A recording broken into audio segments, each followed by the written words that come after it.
Hey, let's talk about vitamin D and whether or not you need a supplement. So, your body is designed to make vitamin D from sunlight. And for many people, regular sun exposure can be an important part of maintaining healthy vitamin D levels. So, here's how to actually get it very effectively from the sun. First thing is going to be timing. It matters. You want UVB rays, and those are only present when the sun is high in the sky, roughly between 10 a.m. and 2 p.m. Early morning and late afternoon walks are really beautiful and great for your nervous system, but they will not give you vitamin D. So you really want to make sure that you're optimizing that window that you have.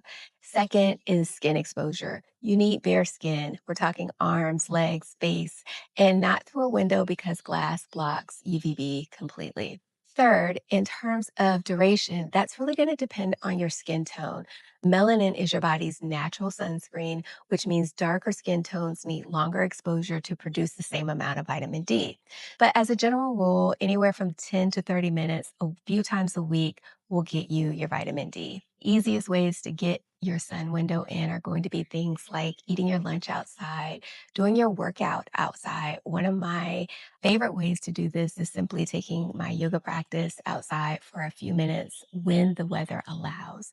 Also, things like gardening, stretching on the porch, or sitting outside during a work break. You can definitely do things like walk the dog. You can also take a phone call outside instead of at your desk. You're just looking for consistent, repeated exposure while doing the things that you normally do. Now, how do you know if your levels are actually low? The most accurate way is a 25 hydroxy vitamin D blood test. This isn't usually included in your annual blood panel, so you may have to ask your doctor for it. Though some signs that might point to low vitamin D, you're going to see things like persistent fatigue, things like bone pain or muscle weakness, getting sick frequently, low mood or seasonal depression, slow wound healing, and hair thinning.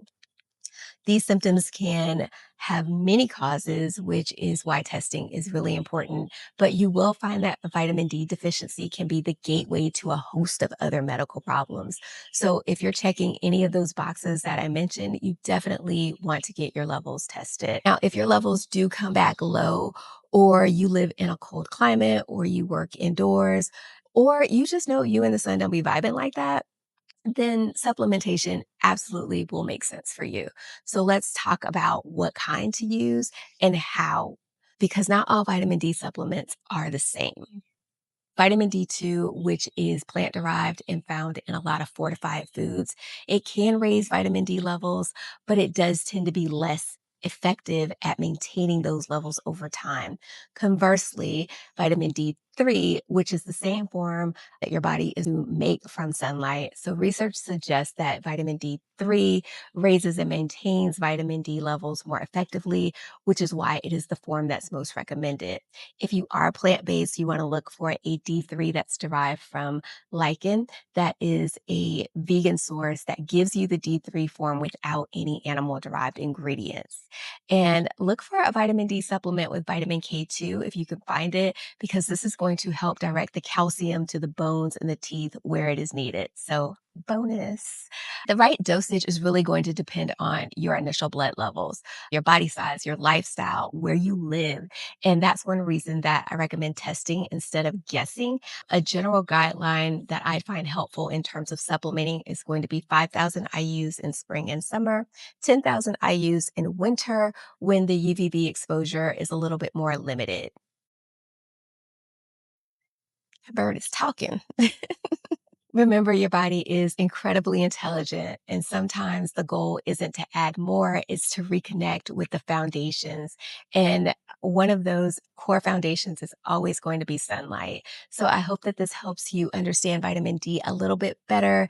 And if you do want to go deeper on this, inside the TNTW portal, we do have resource guides on supplementation, seasonal wellness, and how to build a nourishing foundation that actually fits your lifestyle. The link for that is in the bio. That's your wellness tip for the week. We'll see you next Wednesday.